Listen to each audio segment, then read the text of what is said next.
दिशा और दृष्टि दी थी, उसी आधार पर काम कर रहे हैं। मैं आज उस पंडित दीनदयाल जी उपाध्याय की स्मृति को नमन करता हूं। अंत्योदय की बात उन्होंने कही, कहा था कि समाज की अंतिम सीढ़ी पर बैठे हुए लोगों का उत्थान होना चाहिए, हर इंसान को सुख की, आनंद की प्राप्ति होनी चाहिए और परमानंद की प्राप्ति होनी चाहिए, यह कहा था पंडित दीनदयाल जी उपाध्याय।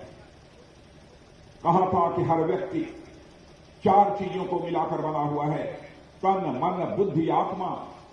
मैं विस्तार में नहीं जाऊंगा, लेकिन मैं पंडित दीनदयाल जी उपाध्याय की सोच क्या थी वह मैं केवल आपके सामने रखना चाहता हूं। उन्होंने कहा कि यदि हम व्यक्ति को पूर्णता देना चाहते हैं तो सरकारों को, शासन व्यवस्था को ऐसा कुछ करना पड़ेगा ताकि हर व्यक्ति के तन को यानी शरीर को धन धान मिल जाए, मन को मान सम्मान स्वाभिमान मिल जाए, बुद्धि के सुख के लिए ज्ञान मिल जाए और आत्मा के सुख के लिए भगवान मिल जाए। यह पंडित दीनदयाल जी उपाध्याय की सोच और उनकी इसी सोच के आधार पर हम लोग भारत की राजनीति में तेजी के साथ कदम बढ़ा रहे हैं। और बहनों भाइयों, इस सच्चाई को कोई नकार नहीं सकता। भारतीय जनता पार्टी की मोदी जी के नेतृत्व की सरकार में अंतर्राष्ट्रीय जगत में भारत की मान, प्रतिष्ठा और स्वाभिमान को बढ़ाने में कामयाबी हासिल की है। आज के कुछ वर्षों पहले भारत यदि अंतर्राष्ट्रीय मंचों पर कुछ बोलता था तो दुनिया उसे हल्के तरीके से लेती। भारत यह कमजोर भारत है,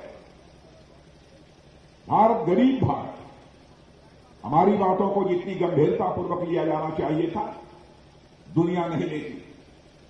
लेकिन आज मैं दावे के साथ कह सकता हूं, बहनों भाइयों, आप भी सीना ठोक कर कह सकते हो कि आपका भारत अब कमजोर भारत नहीं है। आज दुनिया के मंचों पर, अंतर्राष्ट्रीय मंचों पर भारत यदि कुछ बोलता है तो सारी दुनिया कान खोलकर सुनती है। अब यह है हैसियत भारत की बनी। दुनिया समझती है कि भारत बोल रहा है, इसका कोई मतलब हुआ करता है। आपने देखा उरी और पुलवामा में आज के 4-5 साल पहले यही हम ही लोगों की सरकार थी। पाकिस्तान से कुछ आतंकवादी आकर उन्होंने हमारे पैरामिलिट्री फोर्सेस के जवानों की हत्या कर दी, हमारे कई जवान शहीद हुए। उसके बाद हमारे प्रधानमंत्री ने हम 2-3 लोगों के साथ बैठकर चटपट फैसला किया। बहनों भाइयों, उस समय मैं भारत का गृह मंत्री था। चटपट फैसला, और आपने उसके बाद देखा कि हमारे सेना के जवानों ने पाकिस्तान की धरती पर जाकर आतंकवादी ठिकानों का सफाया करने में कामयाबी हासिल की।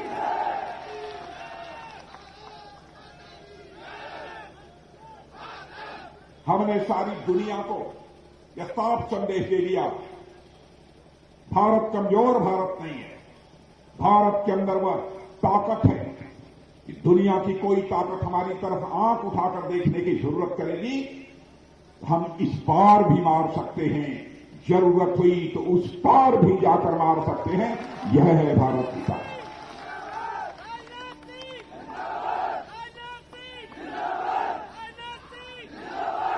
लेकिन हमारी राजनीतिक पार्टियों को बात समझ में नहीं आ रही।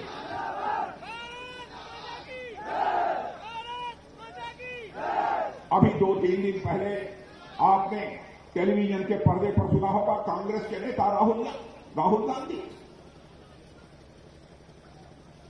कह रहे थे भारत और चीन के बीच गलवान में जो संघर्ष हुआ था उसमें भारत के सेना के जवान मारे गए और चीन के केवल 3-4 जवान मारे गए। चीन का एक अपना सरकारी पत्र ग्लोबल टाइम्स जो लिख लिया, उसकी बात को राहुल जी ने सही मान लिया।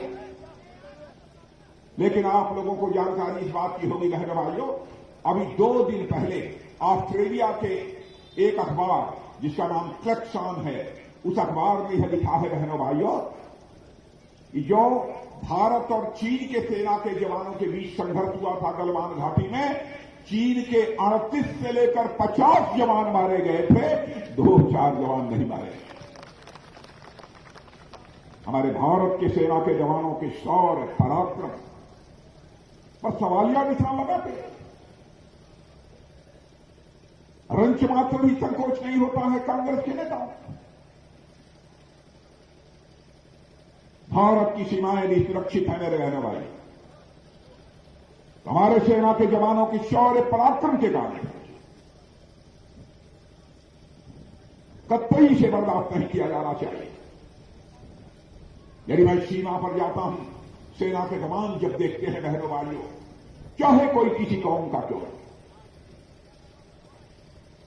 जिस तरीके से उनके बुलंद हौसले को मैं देखता हूं, मैं पूरी तरह से देश का रक्षा मंत्री होने के नाते आश्वस्त हो जाता हूं कि कोई दुनिया की ताकत भारत के मान सम्मान स्वाभिमान पर चोट नहीं पहुंचा सकती।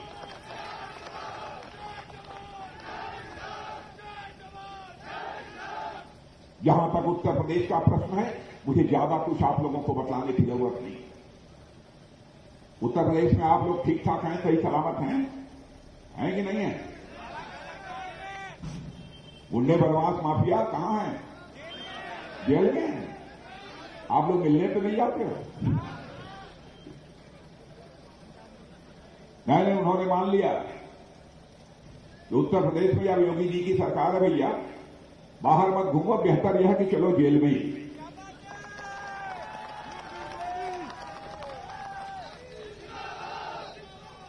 और आप जानते हैं, चाहे कोई राज्य हो अथवा कोई देश हो, कोई राज्य हो अथवा देश हो, उसकी पहली विकास की पहली शर्त यह होती है, विकास की पहली शर्त होती है मेरे बहनों भाइयों, कानून और व्यवस्था का चुस्त दुरुस्त होना। यदि कानून और व्यवस्था के हालात चुस्त दुरुस्त नहीं है तो राज्य किसी भी सूरत में विकास नहीं कर सकता। और मैं योगी जी को बधाई देना चाहता हूं। योगी जी ने उत्तर प्रदेश के कानून और व्यवस्था के हालात को चुस्त दुरुस्त करने में एक बहुत बड़ी कामयाबी हासिल की है, वो इसके लिए बधाई के पात्र है।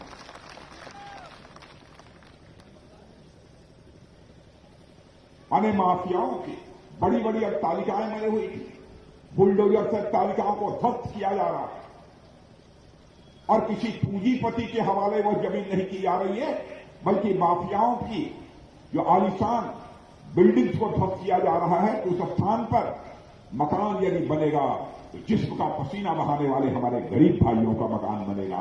यह हमारी उत्तर प्रदेश सरकार का संकल्प। अब विकास तेजी के साथ हो रहा है। चौड़ी चौड़ी 4 लेन 6 लेन 8 लेन की सड़कें उत्तर प्रदेश में आपको दिखाई दे रही। मैं सारी सड़कों का, गंगा एक्सप्रेसवे, पूर्वांचल एक्सप्रेसवे बहुत सारी बनी। मैं बहुत विस्तार में नहीं आना चाहूंगा, लंबी चौड़ी इसकी चर्चा यह नहीं करना चाहूंगा। यहां तक कि ब्लॉक मुख्यालय, तहसील मुख्यालय 2 से लेकर 3 लेन की पक्की सड़कें को सड़कों के द्वारा जोड़े गए। किसने जोड़ा?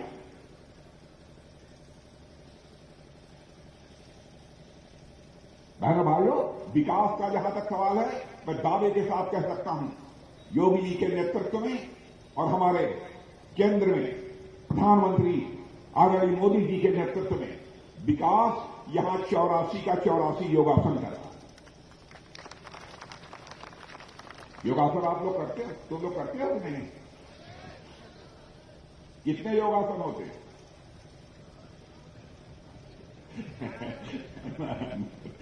कितने योगासन होते हैं? कोई बताएगा? कोई बताएगा? 84 है, कोई बतला दिया। बहनों भाइयों, जब होगा कानून का शासन, विकास करेगा योगासन।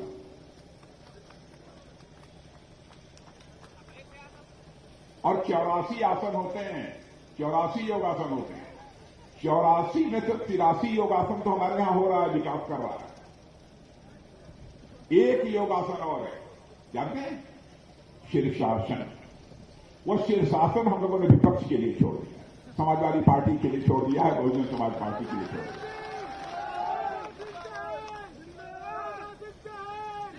और समाजवादी पार्टी तुष्टीकरण की राजनीति करती है। मैं समाजवादी पार्टी को कहना चाहता हूं इस प्रकार की तुष्टीकरण की राजनीति से बाज आइए। हमको मुसलमान का वोट चाहिए, हमको जाति का वोट चाहिए, उस जाति का वोट चाहिए। और समाजवादी पार्टी के लोगों को कहना चाहता हूं, सरकार राजनीति केवल सरकार बनाने के लिए नहीं की जाती है। बहन भाइयों, राजनीति की जाती है समाज बनाने के लिए की जाती है, देश बनाने के लिए की जाती है, केवल सरकार बनाने के लिए नहीं की जाती है। और मैं अपने भी पूरे प्रदेश और देश की जनता का भी मैं आह्वान करता रहता हूं, जाति पंथ मजहब की राजनीति नहीं होनी चाहिए। राजनीति यदि होनी चाहिए तो इंसाफ और इंसानियत की राजनीति होनी चाहिए। भारत के ऋषियों और मनीषियों ने इसी भारत की धरती से, मेरे बहनों भाइयों, एक संदेश दिया है सारे विश्व को। केवल भारत की सीमा में रहने वाले लोग ही हमारे परिवार के सदस्य नहीं हैं, बल्कि पूरे विश्व की धरा पर रहने वाले जितने भी लोग हैं हमारे परिवार के सदस्य हैं। यह मानते हुए वसुधैव कुटुंबकम का संदेश सारे विश्व को दुनिया के किसी देश ने दिया है तो केवल और केवल भारत देश ने दिया। यह बात समाजवादी पार्टी को समझ में आनी है। लेकिन तुष्टीकरण की राजनीति कर रहे हैं, धर्म की, मजहब की राजनीति, जात की राजनीति। बहनों भाइयों, यह भारतीय जनता पार्टी को मंजूर नहीं है। ऐसी राजनीति हमको स्वीकार नहीं है।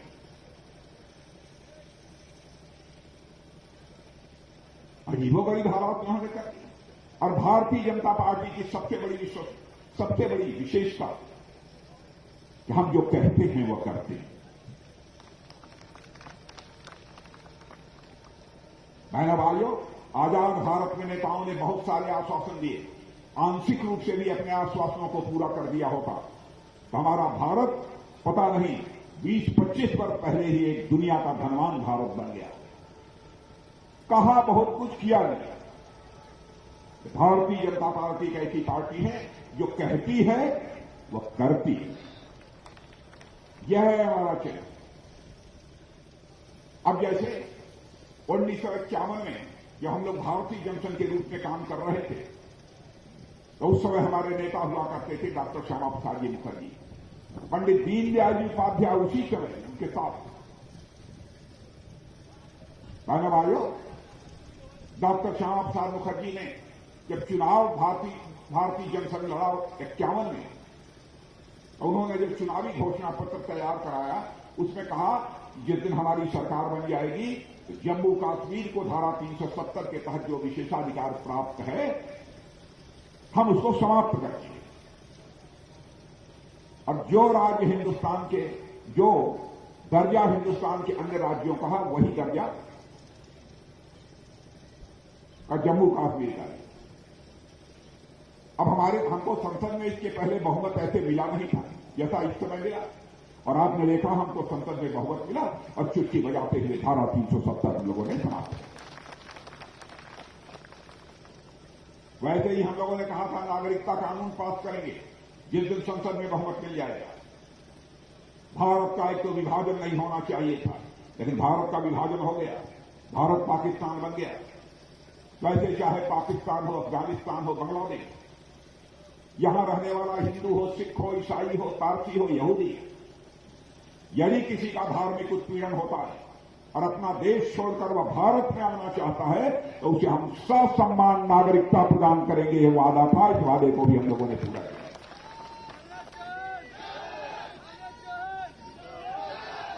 जो कहा था हम लोगों ने सब पूरा किया। मैं याद दिलाना चाहता हूं राजीव गांधी जी की, भारत के प्रधानमंत्री थे।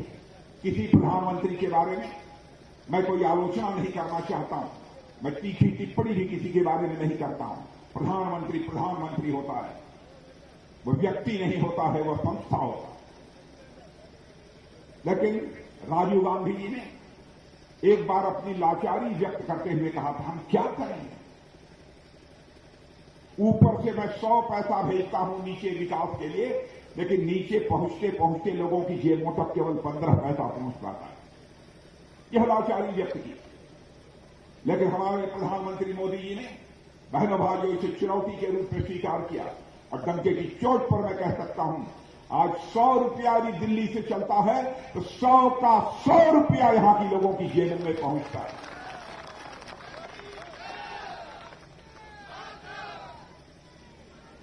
प्रधानमंत्री किसान सम्मान निधि के अंतर्गत आपके खातों में 6,000 रुपया पहुंच रहा है कि नहीं पहुंच रहा है?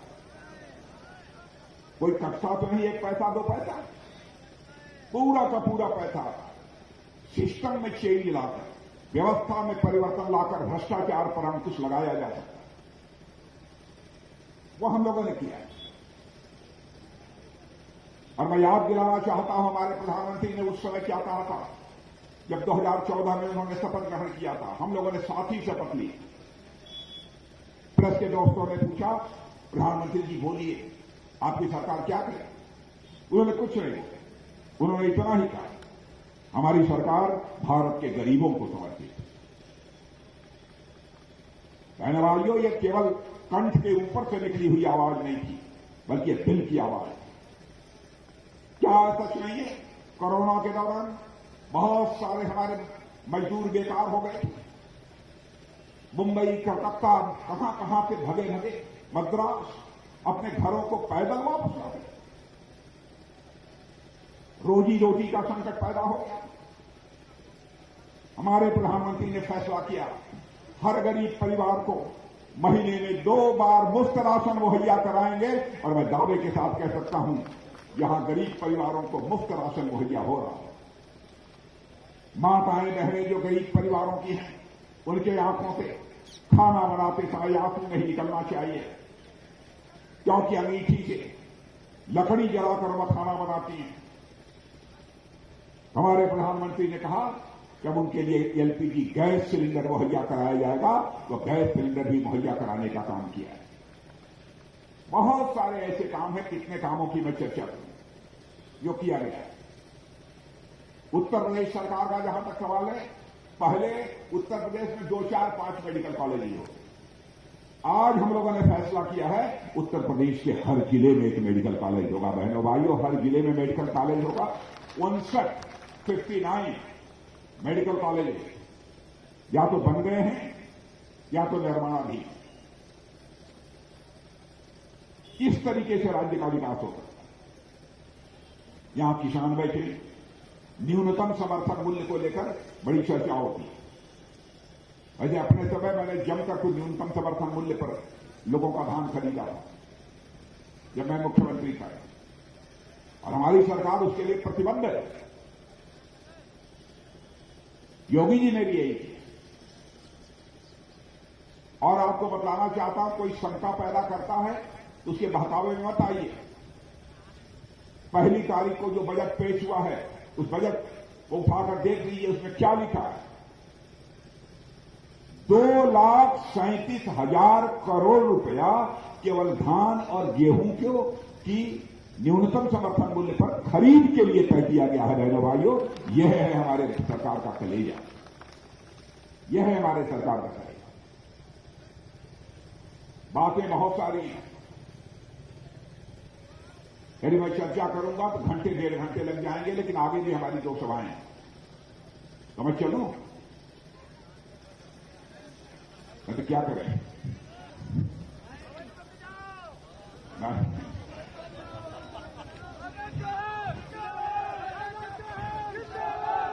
चलें? आप लोग पूरण प्रकाश जी को बंपर वोटों से जिता देंगे? पूरण प्रकाश जी को जिता देंगे ना? पक्का? तो एक बार हाथ उठाकर ताली बजा दीजिए तो मैं मान लूंगा कि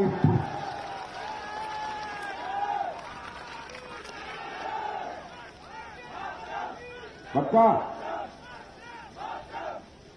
आप पूरण प्रकाश जी, इन लोगों ने तय कर दिया कि इन लोगों ने तय कर दिया कि आपको जिता देंगे। अब मेरी कोई जरूरत नहीं, मैं चलूं। अब मैं न जिताए तो फिर गड़बड़ होगा। पक्का? पक्का है तो बोलिए, एक कंठ से बोलिए। भाइयों, आप सभी भारत माता का ऊंचा मस्तक देखना चाहते हैं कि नहीं देखना चाहते? नए भारत का निर्माण करना चाहते हैं कि नहीं करना चाहते हैं? नए भारत का निर्माण तभी होगा जब नए उत्तर प्रदेश का निर्माण होगा, और भारतीय जनता पार्टी के अतिरिक्त कोई राजनीतिक पार्टी नए उत्तर प्रदेश का निर्माण नहीं कर सकती है। इसलिए आप सभी का समर्थन और झूम कर समर्थन, जम कर समर्थन, अरे राम राम, आप सबका प्राप्त होना चाहिए। ये देखिए, तो ले जाए इसको, ले जाना, आप लोग मंजूर ना। लेकिन इसकी पूछा था कितनी कीमत, और लोग कहा 5-6 हजार से कम नहीं, कैसे ले जाऊं? मैं पूरन प्रकाश जी को मैं कहना चाहता हूं, चुनाव के समय तो आपको नहीं दूंगा, जो आपके कहां है आशा जी, ये हमारी जिला अध्यक्ष मधु जी, मैं इसको आपको देता हूं, और आपको देता हूं इसलिए देता हूं, चुनाव बीत जाए तब ऐसे गरीब परिवार की कोई लड़की जो शादी होने के बाद घर से विदा हो गई और उसके पैरों में कोई चांदी की भी पायल न हो, तो मेरा मुकुट तोड़कर उसके पैरों के लिए चांदी की पायल बनवा लेना, इसलिए मैं दे रहा हूं। और आप सबको बहुत बहुत धन्यवाद।